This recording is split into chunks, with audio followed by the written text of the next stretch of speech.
2 of The Game of Life and How to Play It. The Game of Life and How to Play It by Florence Scovel Shinn, Chapter 2, The Law of Prosperity. Yea, the Almighty shall be thy defense, and thou shalt have plenty of silver. One of the greatest messages given to the race through the Scriptures is that God is man's supply, and that man can release through his spoken word all that belongs to him by divine right. He must, however, have perfect faith in his spoken word. Isaiah said, "My word shall not return unto me void, but shall accomplish that whereunto it is sent." We know now that words and thoughts are a tremendous vibratory force, ever molding man's body and affairs. A woman came to me in great distress and said she was to be sued on the 15th of the month for $3,000.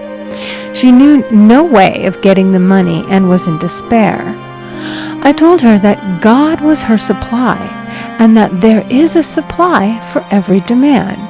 So I spoke the word. I gave thanks that the woman would receive $3,000 at the right time in the right way.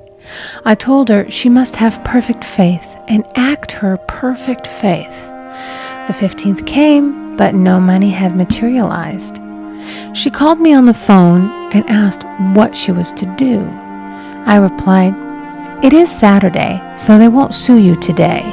Your part is to act rich, thereby showing perfect faith that you will receive it by Monday." She asked me to lunch with her to keep her courage.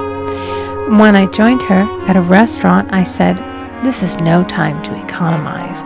Order an expensive luncheon and act as if you have already received the $3,000. All things whatsoever ye ask in prayer, believing ye shall receive." You must act as if you had already received. The next morning she called me on the phone and asked me to stay with her during the day. I said, "No, you are divinely protected and God is never too late."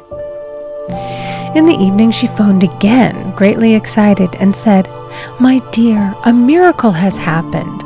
I was sitting in my room this morning when the doorbell rang. I said to the maid, 'Don't let anyone in.' The maid, however, looked out the window and said, 'It's your cousin with the long white beard.' So I said, 'Call him back. I would like to see him.' And he was just turning the corner when he heard the maid's voice, and he came back.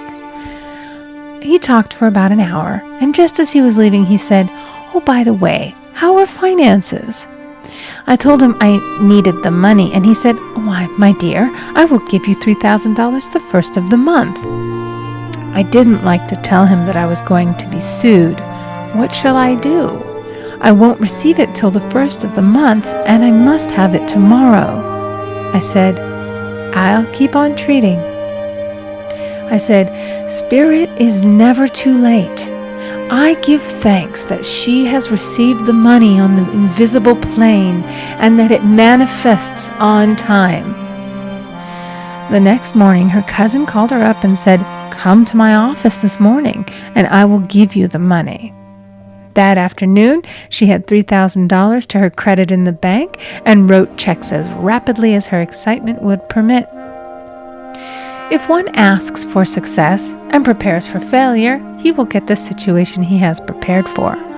For example, a man came to me asking me to speak the word that a certain debt would be wiped out. I found he spent his time planning what he would say to the man when he did not pay his bill, therefore neutralizing my words. He should have seen himself paying the debt. We have a wonderful illustration of this in the Bible, relating to the 3 kings who were in the desert, without water for their men and horses. They consulted the prophet Elisha, who gave them this astonishing message. "Thus saith the Lord, ye shall not see wind, neither shall ye see rain, yet make this valley full of ditches." Man must prepare for the thing he has asked for when there isn't the slightest sign of it in sight. For example, a woman found it necessary to look for an apartment during the year when there was a great shortage of apartments in New York. It was considered almost an impossibility, and her friends were sorry for her and said, "Isn't it too bad? You'll have to store your furniture and live in a hotel." She replied, "You needn't feel sorry for me. I'm a Superman, and I'll get an apartment." She spoke the words, "Infinite Spirit, open the way for the right apartment." She knew there was a supply for every demand, and that she was unconditioned, working on the spiritual plane, and that one with God is a majority.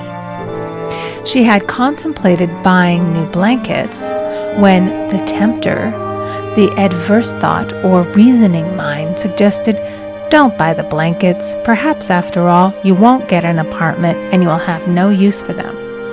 Promptly she replied to herself, "I'll dig my ditches by buying the blankets." So she prepared for the apartment, acted as though she already had it. She found one in a miraculous way, and it was given to her although there were over 200 other applicants. The blankets showed active faith. It is needless to say that the ditches dug by the 3 kings in the desert were filled to overflowing. Read 2 Kings. Getting into the spiritual swing of things is no easy matter for the average person. The adverse thoughts of doubt and fear surge from the subconscious. They are the army of the aliens, which must be put to flight. This explains why it is so often darkest before the dawn. A big demonstration is usually preceded by tormenting thoughts. Having made a statement of high spiritual truth, one challenges the old beliefs in the subconscious, and error is exposed to be put out. This is the time when one must make his affirmations of truth repeatedly and rejoice and give thanks that he has already received. "Before ye call, I shall answer." This means that every good and perfect gift is already man's, awaiting his recognition. Man can only receive what he sees himself receiving. The children of Israel were told that they could have all the land they could see. This is true of every man. He has only the land within his own mental vision.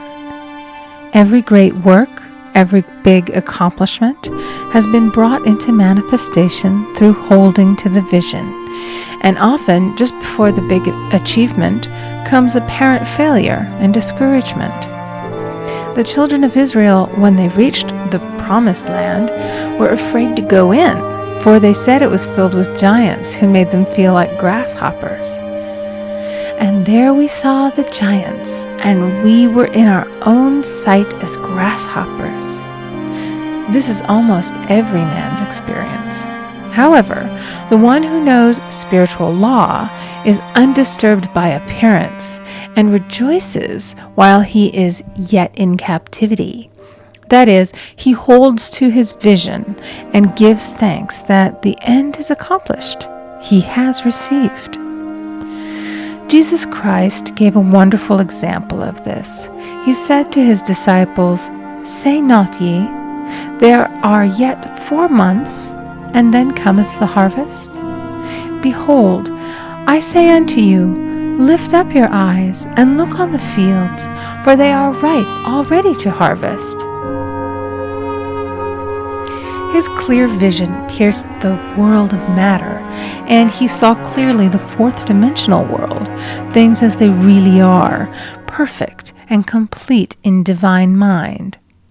So man must ever hold the vision of his journey's end and demand the manifestation of that which he has already received. It may be his perfect health, love, supply, self-expression, home, or friends.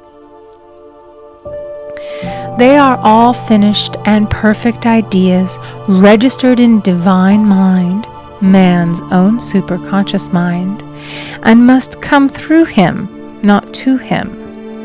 For example, A man came to me asking for treatments for success. It was his imperative that he raise, within a certain time, $50,000 for his business. The time limit was almost up when he came to see me in despair. No one wanted to invest in his enterprise, and the bank had flatly refused a loan. I replied, "I suppose you lost your temper while at the bank, therefore your power. You can control any situation if you first control yourself." "Go back to the bank," I added, "and I will treat." My treatment was, "You are identified in love with the spirit of everyone connected with the bank. Let the divine idea come out of this situation." He replied, "Woman, you are talking about an impossibility. Tomorrow is Saturday. The bank closes at 12, and my train won't get me there until 10, and the time limit is up tomorrow, and anyway they won't do it. It's too late." I replied, "God doesn't need any time and is never too late. With him, all things are possible." I added, "I don't know anything about business, but I know all about God." He replied, "It all sounds fine when I sit here listening to you, but when I go out, it's terrible." He lived in a distant city, and I did not hear from him for a week. Then came a letter. It read, "You were right. I raised the money, and I will never again doubt the truth of all that you have told me." I saw him a few weeks later, and I said, "What happened? You evidently had plenty of time after all." He replied, "My train was late, and I got there just 15 minutes to 12. I walked into the bank quietly, and I said, 'I have come for the loan,' and they gave it to me without a question." It was the last 15 minutes of the time allotted to him, and Infinite Spirit was not too late. In this instance, the man could never have demonstrated alone. He needed someone to help him hold the vision. This is what one man can do for another. Jesus Christ knew the truth of this when he said, "If two of you shall agree on earth as touching anything that they shall ask, it shall be done for them of my Father which is in heaven." One gets too close to his own affairs and becomes doubtful and fearful. The friend or healer sees clearly the success, health, or prosperity and never wavers because he is not close to the situation.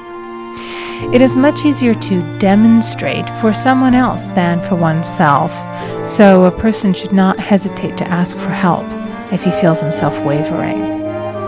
A keen observer of life once said, "No man can fail if some one person sees him successful."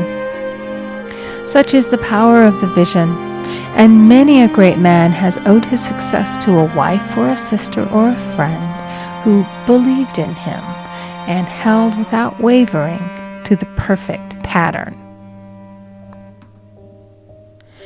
End of Chapter 2. Recording by Amy Conger.